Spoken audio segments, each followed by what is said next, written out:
Welcome back to Keep It Real Boxing. This is Cypherbox, and basically what I want to talk about in this video is that hot subject in boxing at the moment, the number one topic. You got it, Wilder versus Joshua, or Joshua versus Wilder, however you want to look at it. First of all, before I get started, I want to say a big, massive shout out to the Boxing Voice and Nesta Gibbs, host and founder of the Boxing Voice. On a great show that we saw on the 6th of November, where he had Eddie Hearn, Deontay Wilder, Wilder's manager, SHELLY, FINKEL, and Tyson Fury. It truly was an epic show.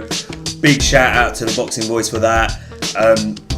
Definitely, you know, probably the best YouTube boxing channel moment I've seen, and live podcasts I've seen so far.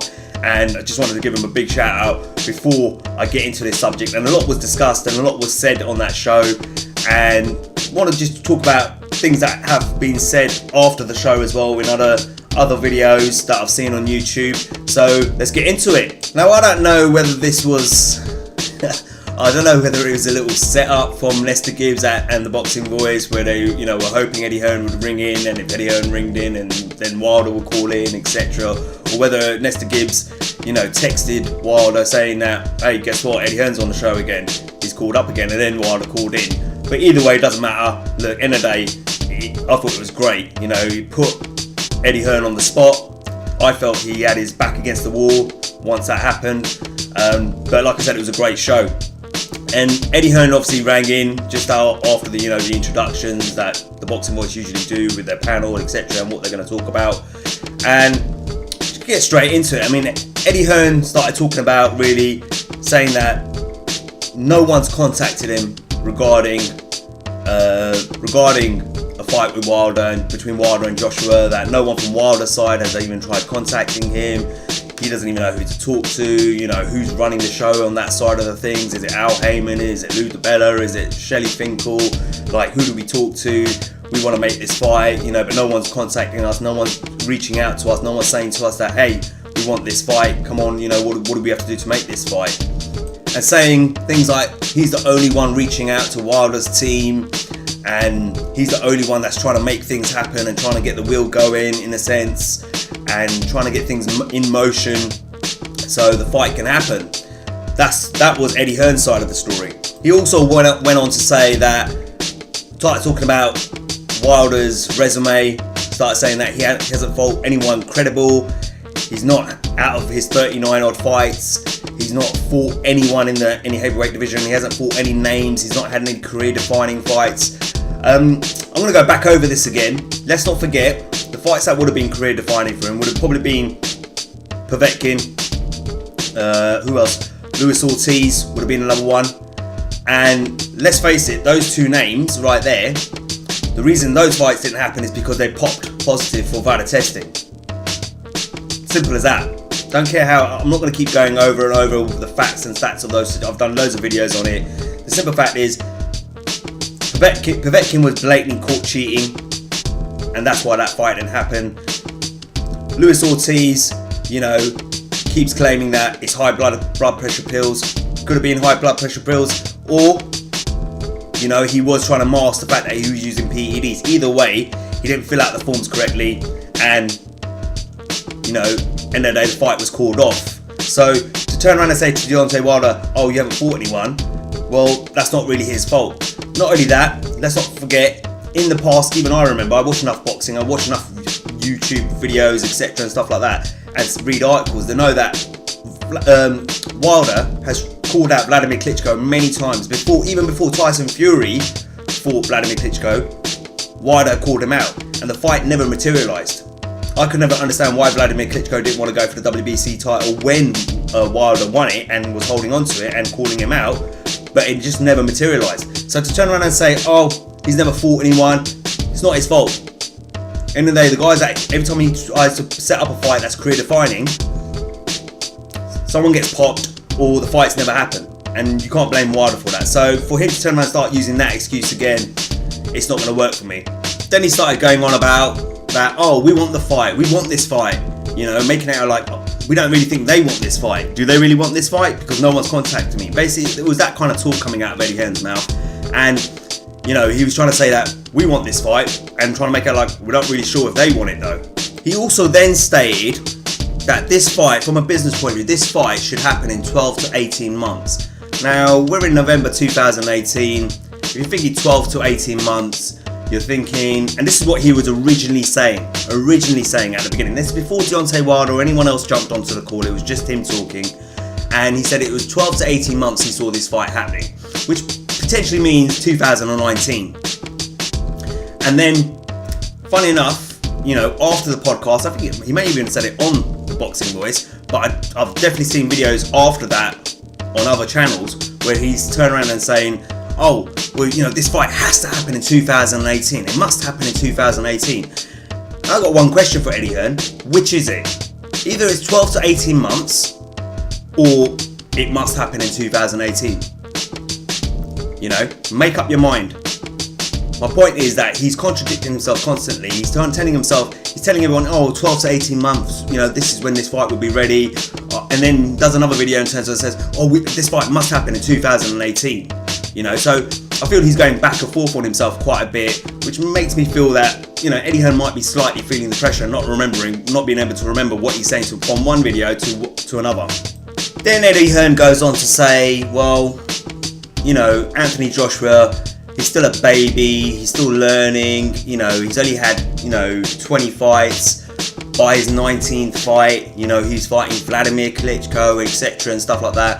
Nestor Gibbs jumped in at that point and turned around and said, well, you keep saying he's a baby, but you know, you're talking about he's still learning, etc. and he's young and all this sort of stuff. And yet, you know, he's fought Vladimir Klitschko, he's had a big fight, he's had a defining fight, he's had some, you know, he's holding a world title, things like that.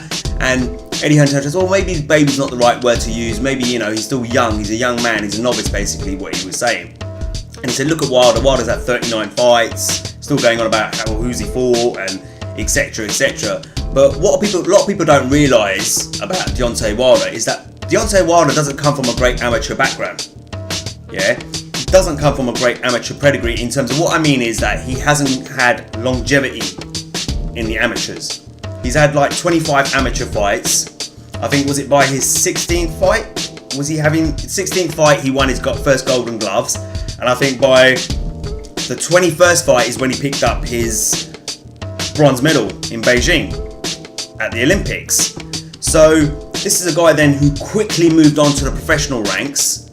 So he didn't have a lot of time to work on the fundamentals or master the fundamentals of boxing, technique and all that sort of stuff, and that's why he used to get a lot of criticism, and he always has done in the early part of his career, and that's carried on into now that he's deeper into his professional career, about the whole windmill punching and how wild he can be at times when he's going in for the kill against his opponents. But that comes from a lack of an amateur pedigree. So in a sense, he was when he turned pro, all those fights, he had 39 of those fights, he was learning every single one of those fights, just like Anthony Joshua. The difference is I think it was about a 30-second fight. Deontay Wilder had his championship, he won the WBC title, and you know, so he was up to that point, he was learning every single fight.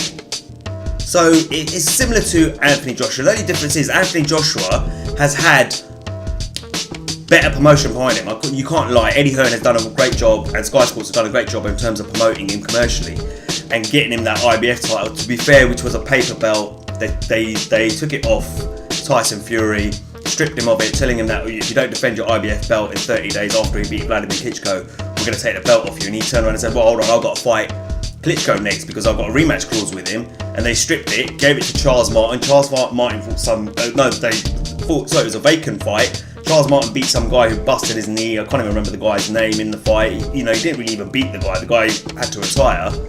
But it was a poor matchup. Easy win for Charles Martin. He goes and fights Anthony Joshua. Anthony, they pay him a lot of money to do it.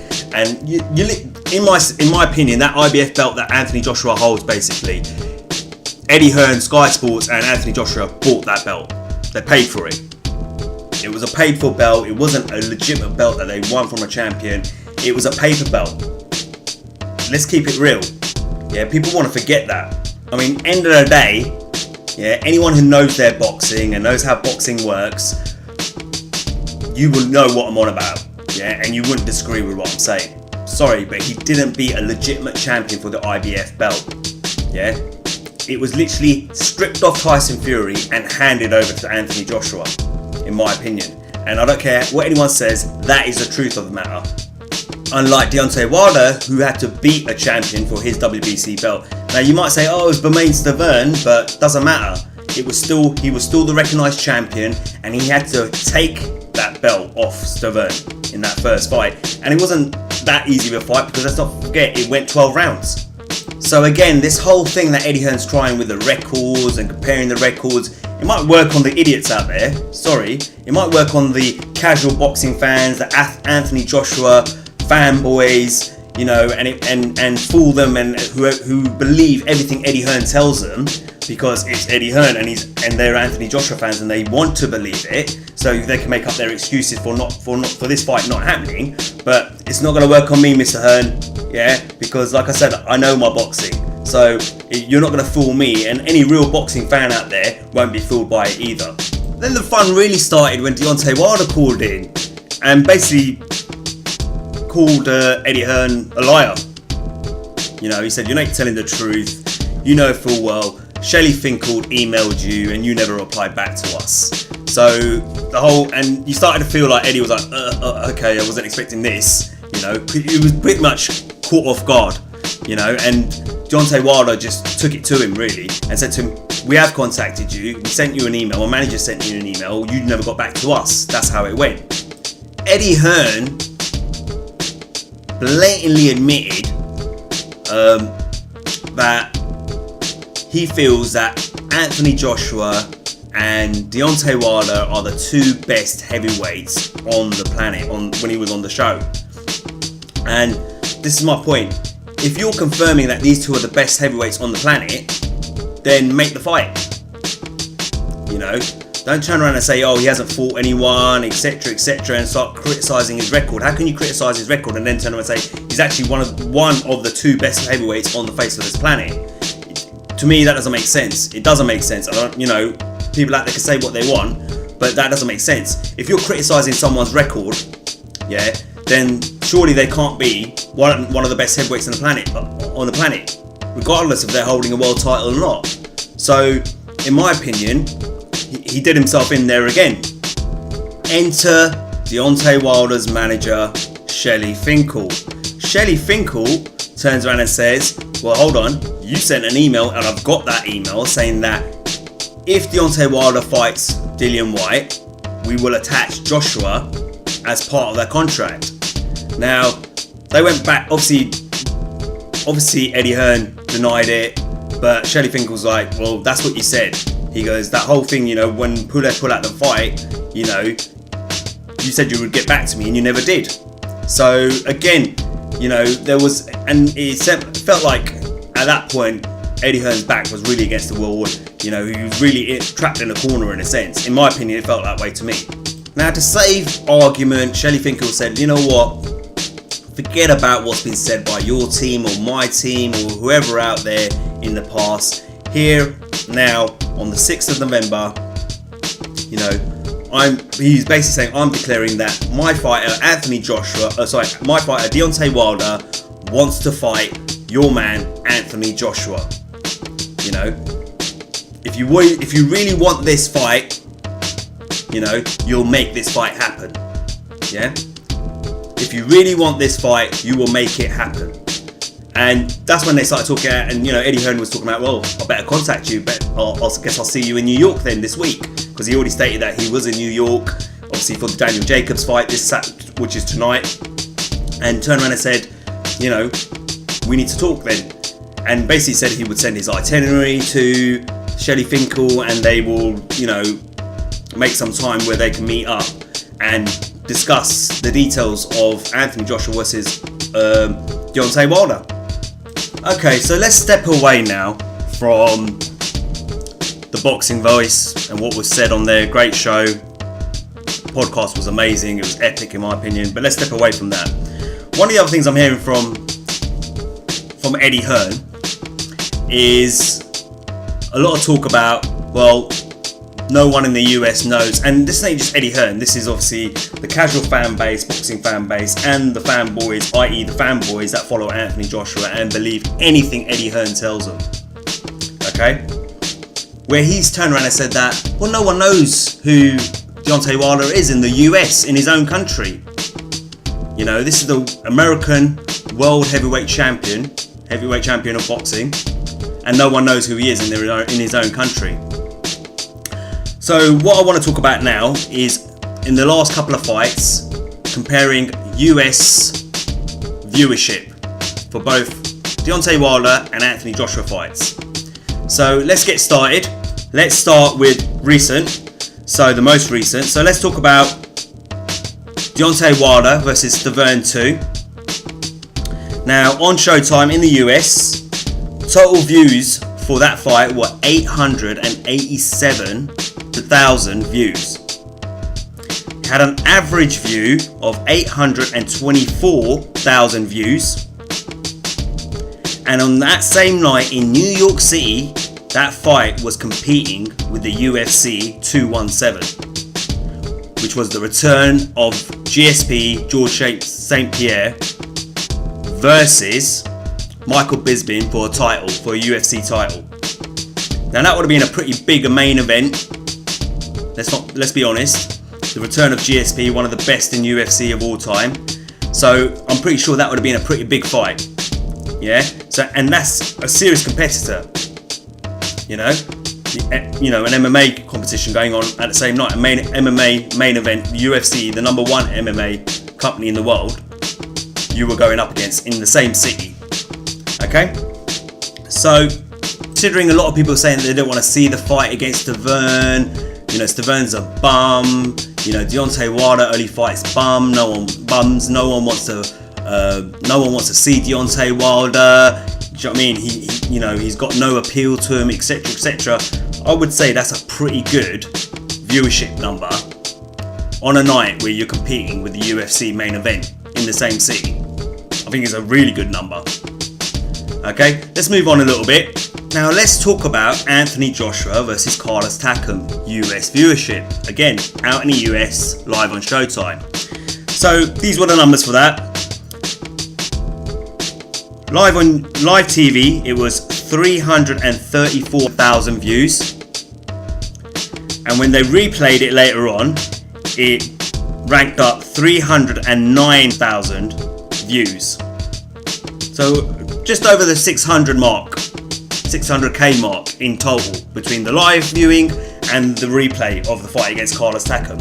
Now you would think, considering he just beat Vladimir Klitschko, considering he's considered the #1 heavyweight in the world, considering he's considered, you know, the superstar in the world of boxing, maybe next to Canelo, joint with Canelo, just edging Canelo, or just behind Canelo, however you look at it, he's the big name according to Eddie Hearn and, you know, all the fans out there, the old Joshua fans out there. You would expect his numbers to be a lot higher. Let's face it, if Mike Tyson was fighting, no matter who Mike Tyson was fighting, you tuned in and you watched it. Yeah, people were always going to tune in and watch Mike Tyson. Yeah, and considering everyone's saying Anthony Joshua's at that level, and a lot of people are saying that, yeah, then his viewership should have been a lot better than what we saw there, which is what I read out to you. Okay, and don't forget, the numbers I just gave you for the Carlos Takam fight was a 50% drop in viewership compared to his fight against Vladimir Klitschko when it comes to Anthony Joshua. Alright? Which brings me to my next point. Let's talk about the numbers, US viewership numbers for Anthony Joshua versus Vladimir Klitschko. So here we go. Now when it was shown live, remember, Anthony Joshua has a contract with Showtime, and HBO had a contract with Vladimir Klitschko, so they had to share it between them. So Showtime showed their fight live, and HBO showed the replay later on in the evening for AJ versus Vladimir Klitschko. So when it was shown live by Showtime, they had a total viewership of 659,000 views. When it was repeated on HBO later on that night, about 10 PM, they had 738,000 views for the replay. Those two numbers I've just given you are lower than the actual viewership and the average viewership of Deontay Wilder versus Bermane Stiverne 2. So if Anthony Joshua is a bigger name in the US than Deontay Wilder, how is it that Deontay Wilder's fight against Bermane Stiverne 2 managed to do better numbers in the US than Anthony Joshua versus Vladimir Klitschko? Explain that to me. Now I know, yes, I am going to give you the peak viewership numbers for Showtime and HBO for the Vladimir Klitschko versus Anthony Joshua fight. Now for Showtime, the peak viewership number was 763,000. And for HBO, it was 890,000. So those were their peak viewership. Now the Showtime peak viewership there didn't beat Wilder versus Stiverne 2's viewership number of 887. And HBO's peak viewership number there of 890 just about beat Wilder versus Stiverne 2's 887. So I think I made a pretty good damn good point there, in my opinion. Now there's another point I want to talk about. Now you remember the bit I just said now where Deontay Wilder and Stiverne were competing against the UFC in New York City at the same time on the same night. Okay, I saw a comment on a video where an individual was saying, well, you know, here in the UK we've got big major sports as well that Anthony Joshua is competing against, like football, rugby, mentioned cricket as well. I don't think cricket would have been that big compared to an Anthony Joshua fight or cause Anthony Joshua any problems. But alright, rugby and football, definitely. Yeah, definitely football. Yeah.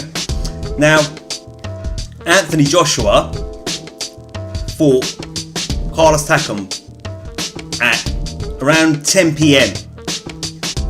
Okay, I'm going to squash this now, yeah? At 10 PM, that's I think the time that the two of them entered the ring. At that time of night here in the UK, there was no live main event or major live boxing or sport event going on at that time.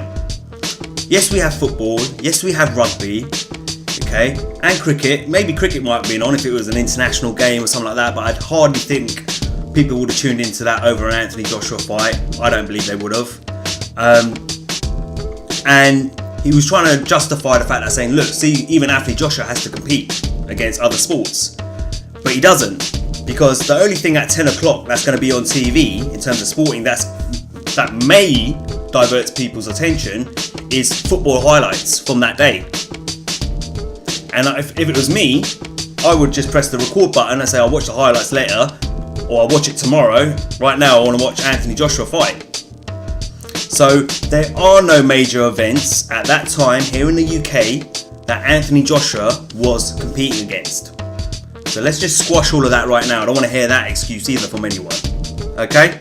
So that's my bit on US viewership, and in terms of Deontay Wilder, it isn't bigger than Anthony Joshua. Or should I say Anthony Joshua is bigger than Deontay Wilder in the US. So I think I kind of squashed it there, to be honest with you. Now what I want to talk about next is all the comments, all the roadblocks we're hearing from Anthony Joshua fans, where they're saying Deontay Wilder isn't a big enough name, he hasn't fought anyone, etc, etc, etc. All the fans who are saying these sort of things, in my opinion, are not boxing fans.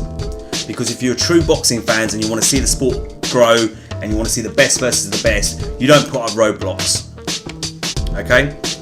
Real boxing fans want to see the best fight the best. And these two, in Eddie Hearn's own words, is these two are the best heavyweights, two best heavyweights on the planet. So they are the best in that division, best should fight best.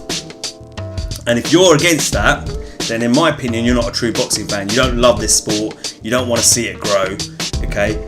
If anything, you're harming the sport of boxing by turning around and saying and promoting that, no, this fight shouldn't happen, he doesn't deserve it. Simple as that. Now my next point, most of these Anthony Joshua fans, in my opinion, are fanboys, casual fans. They're not die-hard boxing fans. They're not regularly watching boxing. They don't religiously watch boxing. They go, and so they listen to Anthony Joshua. They like Anthony Joshua. You know, everything Anthony Joshua says is right. They believe Eddie Hearn, whatever Eddie Hearn tells them, because they believe Eddie Hearn's never gonna lie. That's, you know, he's the promoter of their favourite fighter, etc. You know how it goes. And they don't go out and do their own research, as I've done for this video. Okay, they just believe whatever's they're told. They don't watch. You know, most of them you'll say who's Rigondeaux. You know, you'll tell them names like Rigondeaux, or you know, Roman Chocolito, or Inoue, or you know, many fighters out there, and they wouldn't even know who you're talking about because they're casual fans. Yeah, and that's why they don't know who Deontay Wilder is. But if you're a boxing fan, whether you're a hardcore boxing fan or an individual who watches enough boxing, but maybe not every single weekend whenever there's a fight on like I do, okay, you would know who Deontay Wilder is. Don't tell me you don't know who Deontay Wilder is. I knew Deontay Wilder when he first started in the heavyweight division. You know, alright, yeah, I'm a bit of a hardcore fan, so I probably will know more about him. But even the boxing fan who occasionally comes in and out, I'm not talking about casual fans, I'm talking guys who might watch it every month or every two fights a month, etc., not every weekend, they would even know. But the casual fans who only follows Anthony Joshua and only literally watch Anthony Joshua fights, yeah, won't know who Deontay Wilder is. Fair enough.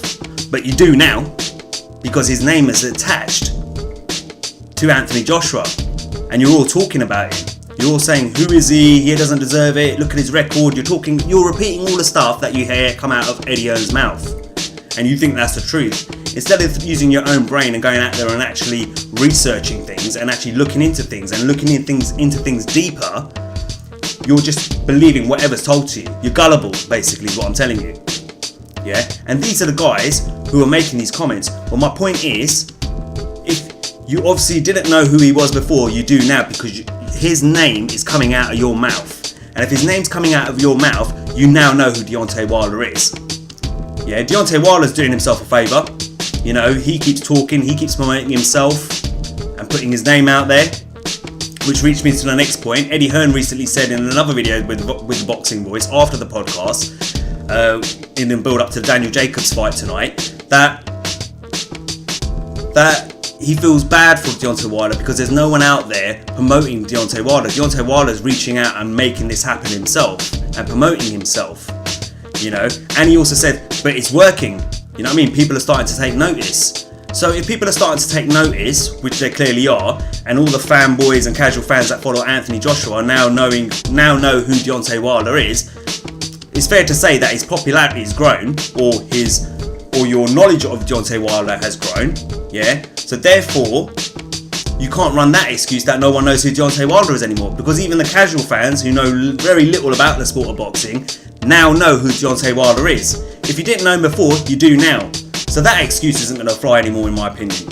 Yeah, and Anthony Joshua clearly still needs to grow his own name in the US as well. He needs to grow his brand in the US, because there's a lot of people out there who probably don't know who he is as well. Saw Eddie Hearn in a recent video with IFL TV where he's asked two people in the street, Americans in New York, saying, do you know who Deontay Wilder is? No. Do you know who Deontay Wilder is? Is he an NFL player? No, he's not. Oh, don't worry about it. Thank you very much, sir. Have a great day. You know, that's what he said to these two individuals, yeah? But he didn't say, do you know who Anthony Joshua is, by the way? If he had asked both those individuals and said, do you know who Deontay Wilder is? No, I don't, mate. No, I don't. Sorry, I don't know who Deontay Wilder is. Those two Americans he asked, and then said, by the way, can I ask you one more question? Yeah, sure. Do you know who Anthony Joshua is? I would have loved to have seen what their reply is.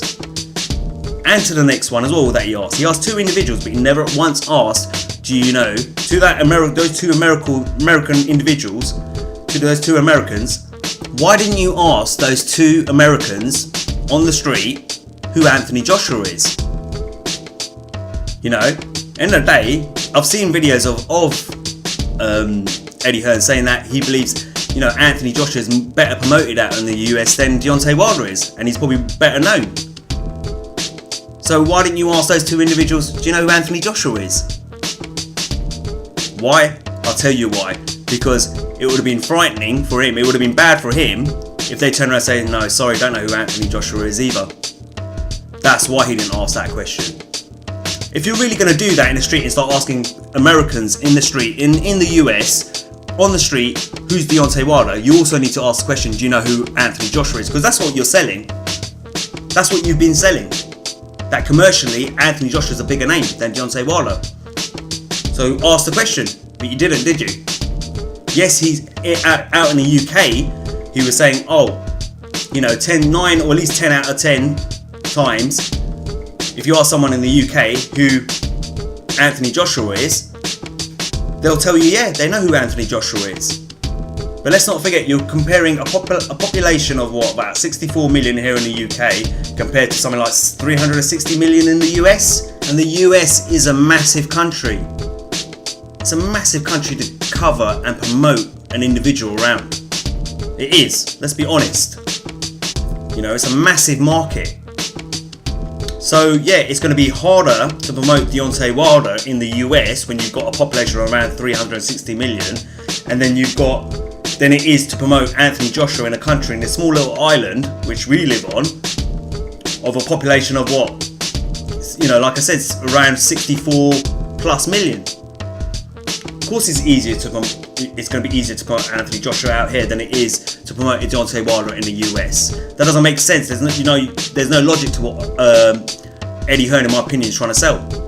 And if Eddie Hearn says that, you know, if I had Deontay Wilder with his ability, his class, all that sort of stuff, the way he talks, the way he fights, the way he dresses, and all that sort of stuff, you know what I mean? People would know him in America. So how come more people don't know Anthony Joshua, and how come Anthony Joshua isn't a bigger name in the US than he is now? Because you surely should have promoted him by now. No? Because it's a difficult task. It's not easy to conquer the US market. That's why. Now let's move on. So Anthony Joshua is finally piped up, and I saw a video of him on IFL recently, talking to Kugan Cassius, and he basically said in that video that, you know, where's the offers? You know, Eddie Hearn's been saying that in the last couple of videos I've seen as well. But Anthony Joshua's been saying, well, where's the offers? You know, none of these guys, you know, who do I talk to? You know, who's this guy's managers? Who are these guys' managers? Like Joseph Parker, Deontay Wilder. He was generalising a little bit, but he meant Deontay Wilder. You know, where's the offer? You haven't put an offer out to me. He said, oh, here you go. Here's the, you know, this is how much money. This is the venue. This is, you know, no one's talked details with me from his side. Here's my point. Everyone keeps saying Anthony Joshua is the A side. Yeah, not Deontay Wilder. So, in all seriousness, if you're the A side, generally what happens in boxing, as you've noticed, the A side puts up the money for the fight, or majority of the money for the fight. They pick the venue, etc., and all that sort of stuff. Yeah. So you look at Mayweather fights. He picks the venue. He picks who the purse splits and all that sort of stuff. Right? Mayweather's a big name. Canelo does the same. You saw it against Triple G. He was the A side, even though Triple G's seen is the unified champions at the middleweight division. He walked out first. Canelo walked out second. He was announced first. Canelo was announced second. Do you know what I mean? His face was the first one on the poster. His name was the first on the poster. Triple G's was second. Do you know what I mean? Because they were putting up the money for the fight, a Golden Boy. So naturally, they were saying they were the A side. Now, if you're the A side and you definitely want to have the fight in the UK, surely Eddie Hearn and Sky Sports should be turning around and saying, right, here we go. We're going to put the money up for this fight. Here's the split, 60-40, 70-30, you know, a reasonable split, something that's respectful of Deontay Wilder, not disrespectful, and saying, but the fight's got to happen in the UK because we're the A side. We've got more belts than he does, or whatever it might be. Why are you waiting around for an offer from Deontay Wilder? They've told you we want to fight. They're challenging you. You and your team are saying you're the A side, you're the superstar in boxing, so why are they going to make an offer to you? If you're expecting them to put the money up for the fight, and for them to make the offer, and for them to find the venue, you do realise this fight is going to happen in the US then. And you're not going to be the A side, because if Al Heyman and his team are putting up the money and they're putting up the promotional money for the fight, all you're getting is a paycheck to actually fight Deontay Wilder, and then the promoter / manager Eddie Hearn gets 10% of that because he's obviously negotiated for you. But you're no longer the A side. Deontay Wilder becomes the A side because the money's coming from that side. That's how it works. So all this nonsense he's talking about, oh, well, I'm not hearing these offers, I'm not hearing these offers. You're not going to hear the offers because you're the one saying you're the A side. So actually, they've challenged you and said, we want to fight you. Stop being a coward, let's fight. Is basically what Deontay Wilder's team's saying, or Deontay Wilder himself. Which means Eddie Hearn now needs to get the money together, because you're saying you want to fight in the UK. Eddie Hearn's got to put up the money for that. So does Sky Sports. So you need to make an offer to them and say, right, okay, this is how it's going to work. We're going to put this much money up for the fight. We're going to do it at Wembley Stadium. We're promoting the fight. We're putting the most of the money into this fight. Yeah, you can co-promote it with us and have some of your fighters or whatever come across and fight on the undercard and stuff like that. But we're going to be the main promoters of this fight. So therefore, this is going to be the split. AJ gets this much. He gets the biggest chunk, and Deontay gets 30, 35 or 40. So that whole thing that AJ's trying to spin now, I'm not getting these offers, I'm not hearing all these offers, doesn't make sense to me. And again, I'm not buying into the BS. Simple as that. Now, one thing that's come out of all of this since the Boxing Voice live podcast is that Eddie Hearn has now confirmed that on Thursday morning, Al Heyman, Shelly Finkel and himself have had a breakfast meeting to start discussing and negotiating the fight. They haven't ironed out any details, don't get excited. They haven't decided, he blatantly said himself, they haven't decided on the purse split, although it was discussed. They haven't decided the venue, although it was discussed. They haven't decided what country it's going to be in, UK or US, although it has been discussed. So basically they've just met so far, and it's the initial beginnings of negotiations for that fight. Now, as far as I'm concerned, I'm tired of all the BS. I'm tired of hearing all the fanboys, Joshua fanboys, even Wilder fanboys.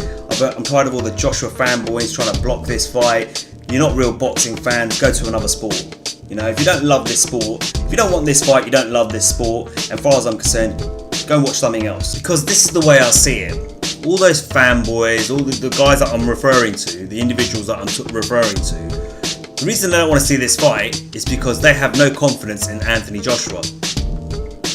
Yeah? If you're on the Anthony Joshua fanboy list, yeah, the reason you don't want to see this fight is because you have no faith in Anthony Joshua.